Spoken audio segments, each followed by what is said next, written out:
Hello friends, welcome to Vamja education. મારું નામ છે શિવમ અને આ વિડીયોની અંદર આપણે શીખવાના છીએ ધોરણ 7 સામાજિક વિજ્ઞાન ચેપ્ટર 15, જેમનું નામ છે લોકશાહીમાં સમાનતા.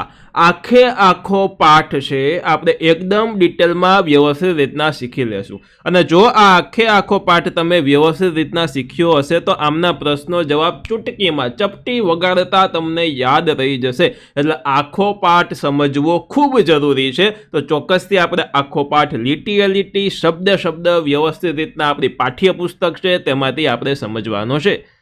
ચાલુ કરતા પહેલા તમારે સૌથી પહેલા વિડીયોને લાઈક કરી દેવાનો છે અને તમારી હાજરી એટલે કે તમારી અટેન્ડન્સ છે આ વિડીયોની અંદર લાઈક કરીને તમારે પુરાવી દેવાની છે.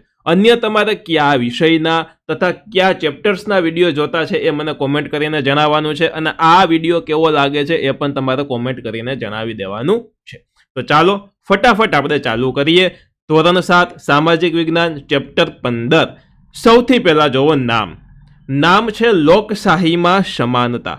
તો પ્રશ્ન આપણને એ થાય કે સર લોકશાહી એટલે શું? સમાનતા એટલે તો ચાલો ખબર છે કે સમાનતા એટલે બધી વસ્તુ સરખું, બરાબર. માની લ્યો કે ત્રાજવું છે તો એક બાજુમાં 2 કિલોગ્રામનું વજનિયું રાખેલું છે, બીજી બાજુમાં 2 કિલોગ્રામ ખાંડ રાખેલી છે. તો આ બંનેનો વજન સમાન થયો એવું કહેવાય, કારણ કે 2 કિલોગ્રામ છે. તો ચાલો એ તો સમાનતા થયું.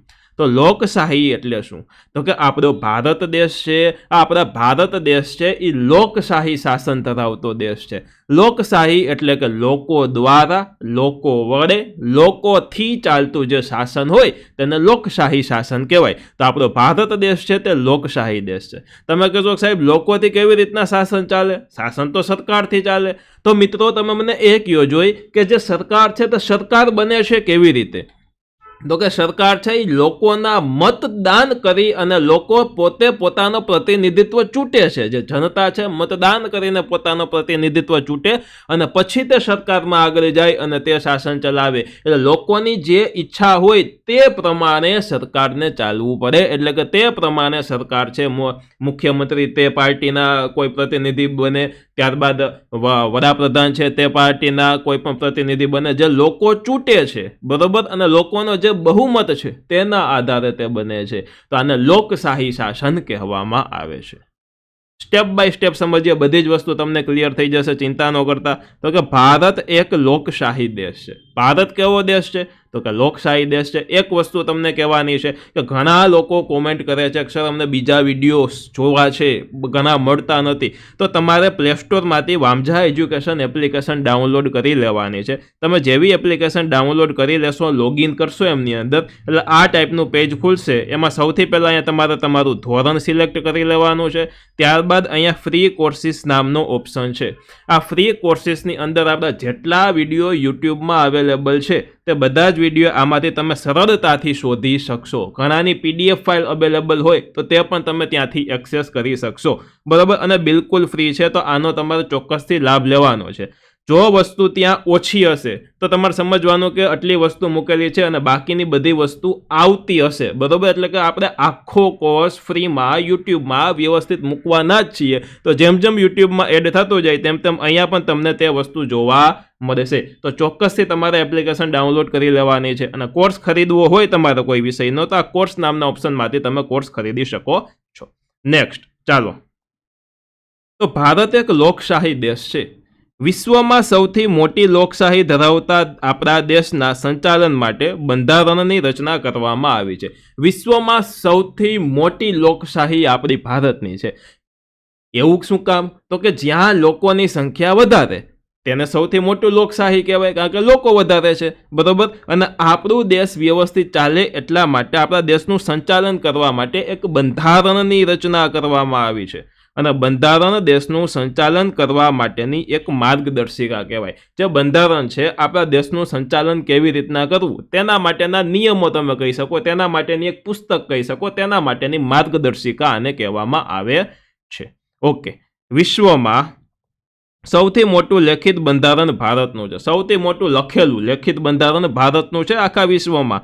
ભાષા, જાતિ, ધર્મ અને આર્થિક અસમાનતા વચ્ચે દેશનું સુચારું સંચાલન થાય આ માટે બંધારણમાં અનેક જોગવાઈ કરેલી છે. જો ભાષા, જાતિ, ધર્મ, બરોબર, આર્થિક સમાનતા, આ બધા જ વચ્ચે આર્થિક કોઈ અસમાન હોય તો આ બધા જ વચ્ચે દેશ વ્યવસ્થિત ચાલે એને કહેવાય સુચારું સંચાલન થાય.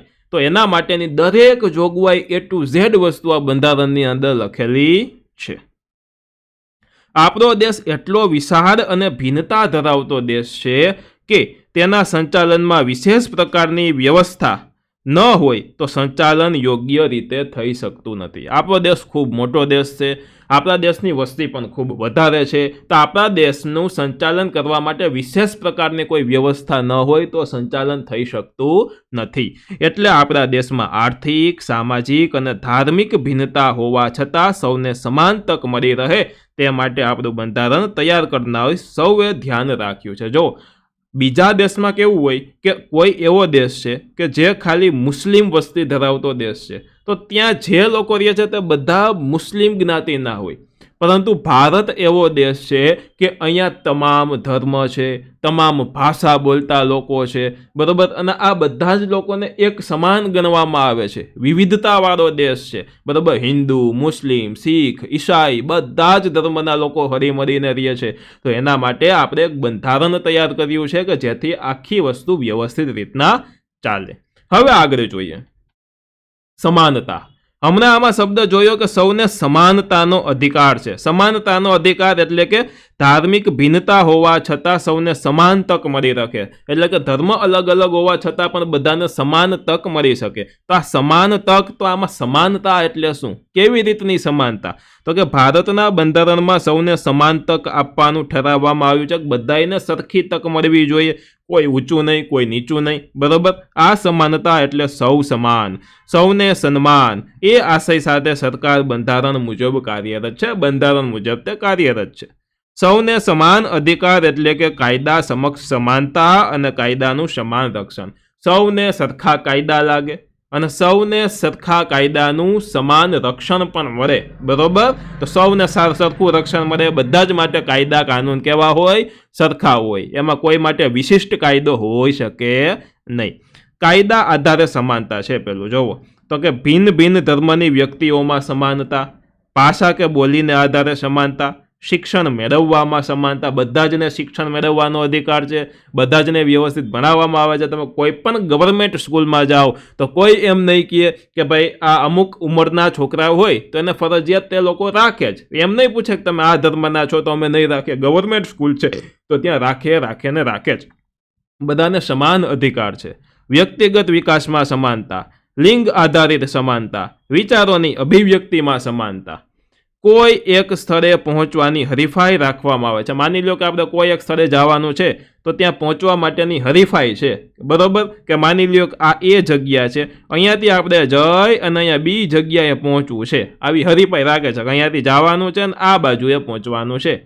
તો આ સમયે એક ખેલાડીને સાયકલ, બીજાને મોટરસાયકલ એટલે કે બાઇક અને ત્રીજી વ્યક્તિને દોડતા પહોંચવાનું કહે તો હંમેશા મોટરસાયકલ એટલે બાઇકવાળો સૌથી પહેલાં પહોંચે, સાયકલવાળો બીજા નંબરે પહોંચે અને દોડતા જે જતો હોય એ ત્રીજા નંબરે પહોંચે, બરોબર. તો એ સમાનતા કહી શકાય નહીં. તો એ સમાનતા ન કહી શકાય. આ માટે ત્રણેયને કાં તો ત્રણેયને સાયકલ આપવી પડે, કાં તો ત્રણેયને મોટરસાયકલ એટલે કે બાઇક આપવી પડે, અને કાં તો ત્રણેયને કેવું પડે કે તમે દોડીને જાઓ, બરોબર, રાખવામાં આવે તો જ સૌને સમાન અવસર મળ્યો કહેવાય. એવું થાય તો જ સૌને સમાન તક આપવામાં આવી કહેવાય. અને આપેલ ચિત્રમાં જુઓ કે સમાનતા અંગે ચર્ચા કરો. જો એક અહીંયા ચિત્ર આપ્યું છે, આમાં સરસ મજાનું એક સમાનતા અને ન્યાય વચ્ચેનું ઉદાહરણ છે. જો કોઈ વ્યક્તિ છે, બરોબર, અહીંયા માની લો કે 3 વ્યક્તિ છે, એક આ અને એક આ. એમાંથી એક છે એની હાઇટ નાની છે, બીજાની હાઇટ મીડિયમ છે અને ત્રીજાની હાઇટ મોટી છે. અથવા તો એમ કહી શકો કે આ નાનો છે, આ વચલો છે અને આ સૌથી મોટો વ્યક્તિ છે. તો એને મેચ જોવા માટે સ્ટૂલ આપવામાં આવે તો બધા જ ના, આને એવું સ્ટૂલ દેવામાં આવે, આને એવું સ્ટૂલ દેવામાં આવે, આને એવું સ્ટૂલ દેવામાં આવે, તો આને સમાનતા કહેવાય. પરંતુ ન્યાય શું કે આ ભાઈ છે અહીંયા નીચે ઊભા મેચ એને દેખાય છે તો એક સ્ટૂલ આને આપવામાં આવે અને આ ભાઈનું સ્ટૂલ આ ભાઈને આપી દે બેન, તો આ 2 સ્ટૂલ ભેગા કરી અને આ 3 એક સાથે મેચ જોઈ શકે. તો આને ન્યાય કહેવાય. તો આમાં તમે સમાનતા શું ને ન્યાય શું શીખી ગયા છો. તો આપણા ભારત દેશને બધાને સમાન અધિકાર મળે છે, સરખો અધિકાર મળે છે કે ભાઈ દરેકને સરખી વસ્તુ આપવામાં આવે છે. સમાન તક મળે છે. આપ સૌ સરળતાથી સમાનતા અંગે હવે સમજી ગયા હશો. બધા જ ને સમાનતા વિશે વ્યવસ્થિત આ ચિત્ર જોઈ અને સમજાઈ ગયું હશે. અહીં સુવિધા પૂરી પાડવી, એની સાથે સાથે યોગ્ય રીતે અમલ કરી શકાય તો જ સમાનતા પ્રાપ્ત થાય. જો સુવિધા કોઈ પૂરી પાડે, તેનો અમલ યોગ્ય રીતે એટલે કે ઉપયોગ યોગ્ય રીતે કરવામાં આવે તો જ સમાનતા છે એ વ્યવસ્થિત રીતના પ્રાપ્ત થાય. તો આમ જોવા જઈએ તો સમાનતા એટલે સૌ માટે સરખું, સૌને સમાન તક, એમાં ભણવા, વિકસવા, ધંધા રોજગાર કે વિવિધ ધર્મમાં માનનાર સૌ માટે ભારત દેશના બંધારણમાં આપેલ સમાનતાનો અધિકાર એ મહત્વનો થઈ પડે છે. આપણા વિકાસ સાથે સૌને સર્વાંગીણ વિકાસ દ્વારા દેશના વિકાસ માટે આપવામાં આવેલા સમાનતાનો અધિકાર ખૂબ મહત્વનો છે. જો આપણો વિકાસ થાય બરોબર, એવી જ રીતના સૌનો સર્વાંગી વિકાસ થાય, દેશના તમામ લોકોનો વિકાસ થાય અને એના માટે એક સમાનતાનો અધિકાર આપવામાં આવે છે અને જે ખૂબ મહત્વનો છે. અને આપણા સ્વમાનને જાળવી રાખવા માટે પણ સમાનતાનો અધિકાર જરૂરી છે. આપણું સ્વમાન જળવાઈ રહીએ એના માટે પણ સમાનતાનો અધિકાર છે, તે એટલો જ જરૂરી છે. હવે જોઈએ આપણે નેક્સ્ટ પેજમાં, તો મતાધિકારમાં સમાનતા એટલે કે દરેક લોકો હોય બરોબર, પછી તે 18 વર્ષથી ઉપર હોવો જોઈએ બરોબર, એવા નિયમ હોય. દરેક લોકો છે ભારતના જે 18 વર્ષ કે 18 વર્ષથી ઉપરના છે તો સૌને મતદાન કરવાનો અધિકાર છે. કે જે ભારતનો નાગરિક છે તે તમામ લોકો મત કરી શકે છે, મતદાન કરી શકે છે. તો મતાધિકારમાં સમાનતા આપણે જોયું કે બંધારણમાં સૌને વિવિધ પ્રકારની સમાનતા આપવામાં આવી છે. એમાં લોકોનું, લોકો વડે અને લોકો માટે ચાલતું શાસન એટલે લોકશાહી. તમને પ્રશ્ન પૂછે કે લોકશાહી શાસનની વ્યાખ્યા લખો, તો તમે વ્યવસ્થિત રીતની આ વ્યાખ્યા લખી શકો કે લોકોનું, લોકો વડે અને લોકો માટે ચાલતું શાસન એટલે કે લોકશાહી શાસન. આવી રીતનું તમે લખી શકો બરોબર, પૂરેપૂરા માર્ક તમને તો આવે. આગળ જોવો, લોકશાહી સરકારની રચના લોકોના મતદાન વડે થાય છે. જો આ લોકશાહી આપણે જોઈએ છીએ તો આ લોકશાહી સરકાર કેવી રીતના બને, તો કે લોકોના મતદાન દ્વારા બને. લોકો મત આપે અને જે પ્રતિનિધિને ઝાઝા મત પડે એ ચૂંટણી જીતે અને એ ચૂંટણી જીતે તો એ પછી શાસન કરે. એટલે કે લોકો જેને ધારે તેને જીતાડી શકે, જેને ધારે એટલે કે જેને બહુમતી મળે તેને જીતાડી તે જીતી જાય બરોબર. તો આ લોકશાહી સરકારની રચના લોકોના મતદાન વડે થાય છે અને લોકશાહીના સૌથી નાના એકમ ગ્રામ પંચાયતથી શરૂ થઈ અને સૌથી મોટી પંચાયત એટલે કે સંસદની ચૂંટણી પણ મતદાન દ્વારા થાય છે. સૌથી નાનામાં નાનું ગ્રામ પંચાયતથી લઈ અને સૌથી મોટી ચૂંટણી એટલે કે સંસદ બનવાની ચૂંટણી હોય, આ બધા જનું મતદાન દ્વારા નક્કી થાય છે અને કોઈ પણ 18 વર્ષથી મોટી ઉંમરના દરેક નાગરિકને મતાધિકાર આપવામાં આવે છે. તો સર આ 18 વર્ષથી ઉપરના જ કેમ? અમારે કરવું છે, અમે નાના છીએ તો અમારે મતદાન કરવું છે. તો સરકાર એવું સમજે છે કે 18 વર્ષ કે એનાથી મોટો કોઈ વ્યક્તિ હોય તો તે વ્યવસ્થિત રીતના સમજી શકતો હોય આ બધી પરિસ્થિતિને અને પછી સમજ્યા પછી મતદાન કરી શકતા હોય. 18 થી નાના હોય એને ભણવામાં ધ્યાન દેવાનું હોય, એના માટે ઘણી વસ્તુ છે બરાબર. એને ફ્રીમાં ભણાવવામાં આવે છે ગવર્મેન્ટ સ્કૂલમાં કોઈ ભણવા જાય તો એને મધ્યાહન ભોજન વગેરેની સુવિધા આપવામાં આવે છે. મારા જેવો કોઈ ઢાંઢો જાય તો એને સુવિધા આપે નહીં બરાબર. તો દરેક ઉંમરની વ્યક્તિઓ માટે અલગ અલગ અધિકારો હોય છે, અલગ અલગ વસ્તુ પાડવાની હોય છે. 18 વર્ષથી મોટી ઉંમરના દરેક નાગરિકને મતાધિકાર આપવામાં આવ્યો છે, એટલે કે મતદાન કરવાનો અધિકાર આપવામાં આવ્યો છે. મતાધિકાર એટલે કે મતદાન કરવાનો અધિકાર. મતદાર યાદીમાં નોંધાયેલ કોઈ પણ નાગરિક મતદાન કરી શકે છે. કોઈ એવો નાગરિક છે જે મતદાન યાદીમાં નોંધાયેલો છે એટલે કે જેની પાસે ચૂંટણી કાર્ડ છે તે તમામ લોકો છે તે મતદાન કરી શકે છે. અહીંયા તમે જોઈ શકો છો કે અહીંયા એક મશીન છે. આ જે મશીન છે એને ઈવીએમ મશીન કહેવામાં આવે. કેવું? તો કે ઈવીએમ મશીન કહેવામાં આવે છે અને તેમાં બટન દબાવવાનું હોય છે. તો આ વ્યક્તિ છે તે બટન દબાવી અને પોતાનું મતદાન કરે. હવે ધર્મ, ભાષા, લિંગ, બોલી કે આર્થિક વિવિધતાઓ વચ્ચે સૌને બંધારણમાં સમાનતા આપવામાં આવેલી છે. સૌને બંધારણમાં સમાનતા આપવામાં આવેલ છે અને દરેકને મતદાન કરવાનો અધિકાર છે. દરેક લોકો હોય એને મતદાન કરવાનો અધિકાર છે. અહીં મતદાન કરવાના અધિકાર અંગે રોચક વિગતો પણ સામે આવે છે, એટલે કે જાણવા જેવી વિગતો. એમાં ખૂબ મજા આવે આપણને કે જો કોઈ ધાક, ધમકી, દાદાગીરી કે ડરને આધીન મતદાન ન કરે તે માટે મતદારને જાગૃત કરવામાં આવે છે કે ભાઈ કોઈનાથી બીને કોઈની દાદાગીરીથી એ પાર્ટીને જ મતદાન કરવાનો હોતો નથી. એના માટે મતદાર એટલે કે લોકો છે કે જે મત આપવા જાય છે તેમને જાગૃત કરવામાં એટલે કે જાગૃત કરવામાં આવે છે. મતનું મહત્વ સમજાવવા અને કોઈ પણ પ્રકારના ડર વગર મતદાન થાય એ માટે ચૂંટણી પંચની વ્યવસ્થા કરેલી હોય છે. કેવી ચૂંટણી પંચ કે જે કોઈ પણ ચૂંટણી હોય એટલે કે કોઈ પણ ઇલેક્શન હોય તેની રચના કરે, તેની સાર સંભાળ રાખે અને વ્યવસ્થિત ચૂંટણી થાય તેનું તે ધ્યાન રાખે. તો આને ચૂંટણી પંચની વ્યવસ્થા કરે છે અને ચૂંટણીના સમયે વધુમાં વધુ લોકો મતદાન કરી શકે તે માટે ખાસ પ્રયત્નો કરવામાં આવે છે. વધારેમાં વધારે મતદાન થાય તે માટેના પ્રયત્નો કરવામાં આવે છે. જાહેરાત અને વિશેષ વ્યવસ્થા થકી મતદારોને જાગૃત કરવામાં આવે છે. જાહેરાતો અને અમુક વધારે સરસ વ્યવસ્થાઓ થકી મતદારો હોય એને જાગૃત કરવામાં આવે છે. ચૂંટણી પંચ તટસ્થ રીતે ચૂંટણી કરાવે છે. કોઈ પણ ચૂંટણી પંચ હોય એ તટસ્થ રીતે, એ કોઈ પાર્ટીના ન હોય, ન તો ભાજપના હોય, ન તો કોંગ્રેસના હોય, ન તો આપના હોય કે કોઈ પાર્ટીના ન હોય, એ તટસ્થ છે. એનું અસ્તિત્વ આખું અલગ છે. એના માટે બધા જ સરખા છે. તો આ તટસ્થ રીતે તે ચૂંટણી કરાવે છે. ભારત દેશમાં નોંધાયેલા સૌ મતદારો મતદાન કરી શકે તે માટે ખાસ વ્યવસ્થા કરવામાં આવી છે. આપણા ભારત દેશના જે મતદારો છે બરોબર, એ બધા મતદાન યાદીમાં જે નોંધાયેલા મતદારો હોય એ બધા વ્યવસ્થિત રીતના મતદાન કરી શકે તે માટેની વ્યવસ્થા કરવામાં આવે છે. એમાં મહિલાઓ માટે વિશેષ મતદાન મથકો હોય છે. પછી કોઈ દિવ્યાંગ વ્યક્તિ છે બરોબર, તો દિવ્યાંગ વ્યક્તિઓ માટે પણ વિશેષ સુવિધા રાખવામાં આવે છે. વિશેષ સુવિધા છે તે કરવામાં આવે છે.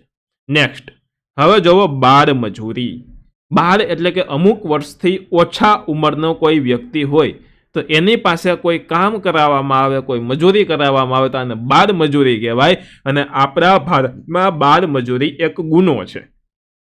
સમાનતા અંગે બંધારણમાં કેટલીક બાબતે ચોક્કસ માર્ગદર્શિકા આપવામાં આવ્યું છે અને આમ છતાં કેટલીક વખત અસમાનતા જોવા મળે છે. ઘણી વખત અસમાનતા એમ છતાં પણ જોવા મળે અને આવી અસમાનતામાં એક બાળ મજૂરી મુખ્ય છે. તમે ઘણી જગ્યાએ જુઓ તો નાના છોકરાઓ છે કોઈ હોટલોમાં કે વગેરે વગેરે જગ્યાએ કામ કરતા હોય તો આ એક જાતની અસમાનતા છે. તેની ઉંમર ભણવાની છે, અત્યારે કામ કરવાની નથી.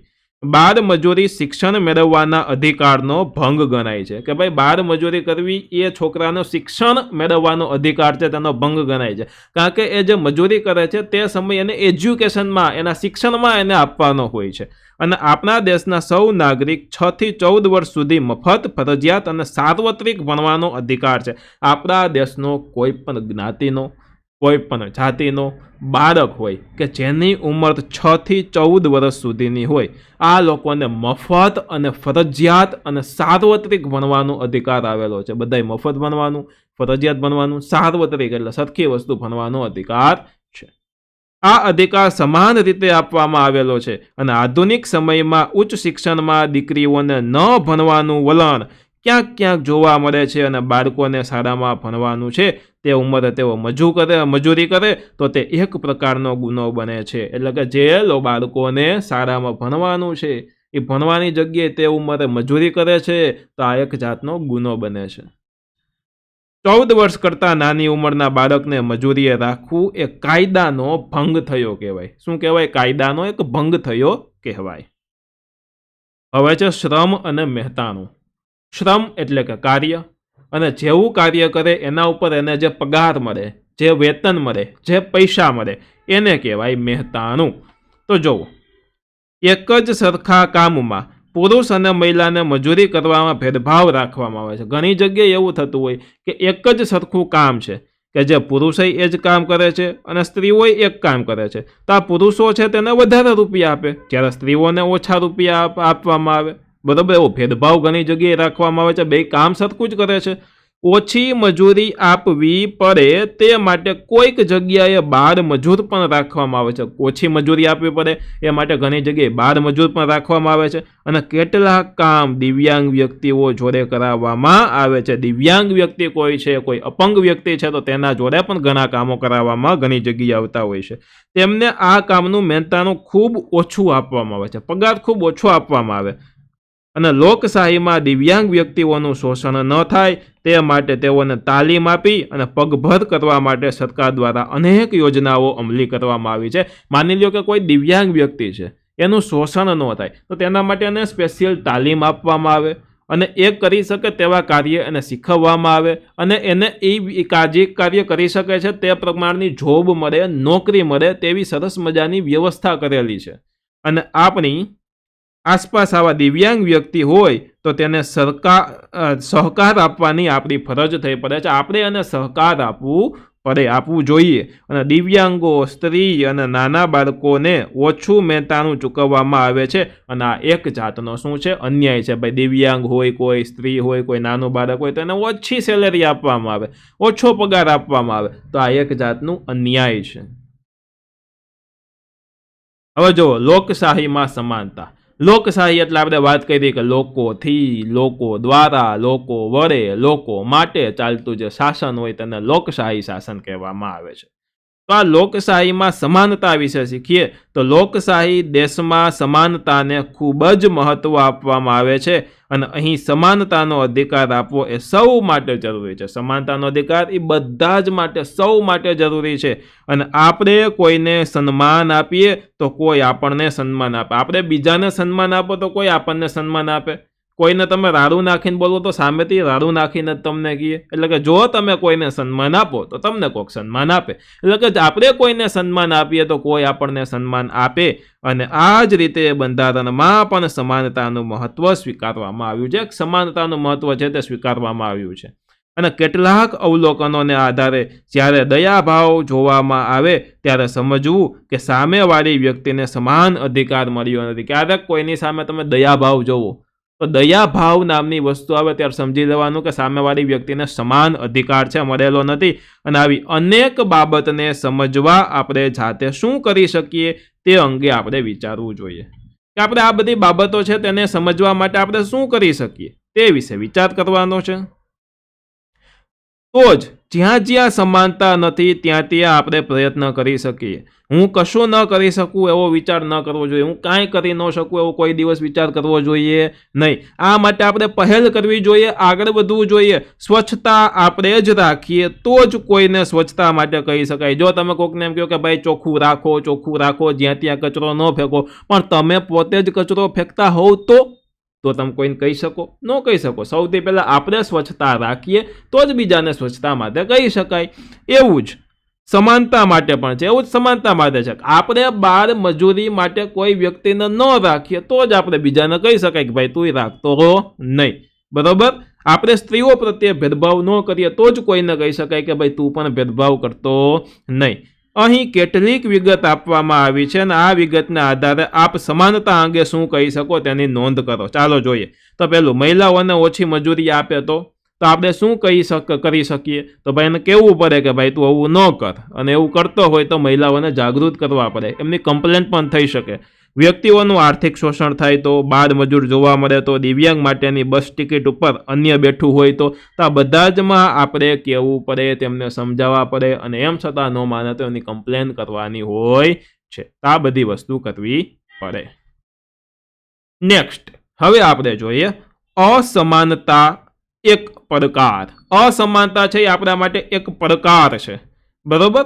તો જો નાનું ગામમાં પાણીના 2 જ કૂવા હોય. એક નાનું ગામ છે, આખા ગામમાં માત્ર પાણીના 2 જ કૂવા હોય. તો અહીં આખું ગામ 2 ભાગમાંથી 2 ભાગમાં પાણી ભરે. સમય પસાર થતો ગયો અને ગામમાં એક કૂવામાં પાણી ખલાસ થઈ ગયું. માની લો કે સમય પસાર થઈ ગયો અને ગામની અંદર એક કૂવાની અંદર પાણી શું થઈ ગયું? ખલાસ થઈ ગયું. હવે અડધા ગામના લોકોને પાણી ભરવાની અગવડ પડતી હતી. જો એવું હતું કે એક ગામમાં માની લ્યો 100 જણા છે, એમાંથી પહેલા 50 જણા આ કૂવામાંથી પાણી ભરે, બીજા 50 જણા આ કૂવામાંથી પાણી ભરે. જ્યારે પહેલા કૂવાની અંદર થઈ ગયું પાણી ખલાસ તો આ 50 જણાને તો વાંધો નથી, એ જે કૂવામાંથી પાણી ભરતા હતા ત્યાં પાણી છે, પરંતુ આ જે 50 જણા છે તેને અગવડ પડે. તે શું કરે? બરોબર? તો તેના માટે શું? તો કે ગામમાં કૂવામાં પાણી ખલાસ થઈ જશે એ ડરથી, જો એક કૂવામાં પાણી ખલાસ થઈ ગયું અને હવે અડધા ગામના લોકો પાણી ભરવાની અગવડ પડતી હતી. હવે કૂવામાંથી પાણી ખલાસ થઈ જશે એ ડરથી હોય એક વિસ્તારના લોકોને બીજા વિસ્તારમાં કોઈ પાણી ભરવા દેતું ન હતું. જો એક કૂવામાં તો પાણી હતું, પરંતુ આજે 50 લોકો હતા જેમાંથી પાણી ભરતા તેને ડર લાગ્યું કે આપણા કૂવામાંથી પાણી ખલાસ થઈ જશે તો આ ઓલા બીજા 50 જણાને આ કૂવામાંથી પાણી ભરવા દેતા નહીં. તો આ તો અસમાનતા કહેવાય. ગામનો કૂવો કોઈનો પોતાનો પ્રાઇવેટ કૂવો ન કહેવાય, એ તો બધાનો કૂવો છે. તો આને અસમાનતા કહેવાય. અને સમાનતાનો ભંગ થાય તેવા એકાદ બનાવતી સામાજિક સમરસતા પર વિઘાત અસર જોવા મળે છે. અને જેમ કે કેટલીક વખત ગામના કે વ્યક્તિગત પ્રસંગોને વરઘરો કાઢવા, મંદિર કે મસ્જિદના લાઉડ સ્પીકર વગાડવાથી વિવાદ જોવા કે સાંભળવા મળે છે. અને આવી બાબતો સમાનતા સામે પડકાર છે. આવી બધી બાબતો છે તે સમાનતા સામે શું છે? એક જાતનો પડકાર છે. આવા પ્રસંગે આપણે શાંતિ જળવાય તેવા પ્રયત્નો કરી અને સમાનતાના ભાવ સાથે વર્તવું જોઈએ. શાંતિ જળવાય તેવા પ્રયત્નો કરવા જોઈએ અને બધા જ સમાન રહીએ એવા ભાવ સાથે આપણે વર્તન કરવું જોઈએ, આગળ વધવું જોઈએ. અને સમાજમાં સમરસતા જળવાઈ રહે તે માટે સરકારશ્રી દ્વારા ખૂબ જ પ્રયત્નો કરવામાં આવે છે. દરેક સમાજને અને દરેક વ્યક્તિને સમાનતાનો અધિકાર બંધારણે આપ્યો છે અને આપણે આપણા અધિકારનો ઉપયોગ કરી શકીએ એ માટે આપણે જાગૃત થવું પડશે જ. તો આની સાથે સાથે આપણા સરસ મજાનો પાઠ થઈ જાય છે પૂર્ણ. હવે આવે છે સ્વાધ્યાય. જો તમારે સ્વાધ્યાયનો વિડીયો જોતો છે તો તમારે મને કોમેન્ટ કરીને જણાવવાનું છે કે સર સ્વાધ્યાયનો પણ વિડીયો બનાવો. તો તમે જો મને કહેશો તો હું ચોક્કસથી સ્વાધ્યાયનો પણ વિડીયો બનાવીશ. અને એમના પછી ફરી પાછું એકવાર તમને માહિતી આપી દઉં છું કે તમારે દરેક વિડીયોને વ્યવસ્થિત રીતના શોધવા હોય તો તમારા માટે એક બેસ્ટ ઓપ્શન છે. એ ઓપ્શન છે વામજા એજ્યુકેશન એપ્લિકેશન. તમારે સૌથી પહેલાં પ્લે સ્ટોરમાંથી એપ્લિકેશન ડાઉનલોડ કરવાની છે. એમાં લોગિન વગેરે કરી અને એ ઉપરથી તમારું ધોરણ સિલેક્ટ કરવાનું છે. ત્યારબાદ અહીંયા ફ્રી કોર્સિસ નામનો ઓપ્શન છે, તેમાં સૌ વસ્તુ ફ્રી છે. ચોક્કસથી તેમનો લાભ લ્યો. 1 પણ રૂપિયો તમારે ચૂકવવાનો નથી, તો ચોક્કસથી આમનો લાભ લ્યો. તેમાં તમને બધા વિડીયો લાઇનસર મળી જશે. તેની ઉપર તમે ક્લિક કરશો એટલે ખુલશે યુટ્યુબમાં જ, બરાબર. પરંતુ ઘણાની PDF ફાઇલ અવેલેબલ હોય તો ત્યાં મળશે. અને તમામ વસ્તુ તમે સરળતાથી તમારો ટાઈમ બગાડ્યા વગર વ્યવસ્થિત રીતના શોધી શકશો. અને બધી જ વસ્તુ ધીમે ધીમે આની અંદર આખો કોર્સ છે તમારા ધોરણનો, 7મા ધોરણનો, બધા જ વિષયનો ધીમે ધીમે મુકાઈ જશે. એના માટે તમારે થોડીક નિરાત રાખવી જોશે, બરાબર. હું ખૂબ સારા પ્રયત્નો કરું છું, સૌથી સારી ક્વોલિટી આપવાના પ્રયત્નો કરું છું. તો થોડીક વાર લાગે ક્વોલિટી આપવી છે, સૌથી સારું બનાવવું છે તો, પણ ધીમે ધીમે કરીને આખી વસ્તુ એમની અંદર મુકાઈ ચોક્કસ જશે. તો આમનો તમારે ચોક્કસથી લાભ લેવાનો છે. તો બાળકો, આની સાથે સાથે આપણો આ પાઠ પૂર્ણ થાય છે. આશા રાખું છું કે આખો પાઠ વ્યવસ્થિત તમને સમજાઈ ગયો છે. હજી પણ તમારા લોકોના વિડીયોને લાઇક કરવાનો ઘણાને બાકી છે, તો ચોક્કસથી લાઇક કરીને તમારી હાજરી આ વિડીયોમાં પુરાવી દો અને કોમેન્ટ કરીને જણાવો કે બીજા કયા વિષયના કયા જ ચેપ્ટરના તમારે વિડીયોઝ જોતા છે. મળીએ છીએ આપણે નેક્સ્ટ વિડીયોમાં. ત્યાં સુધી ધન્યવાદ.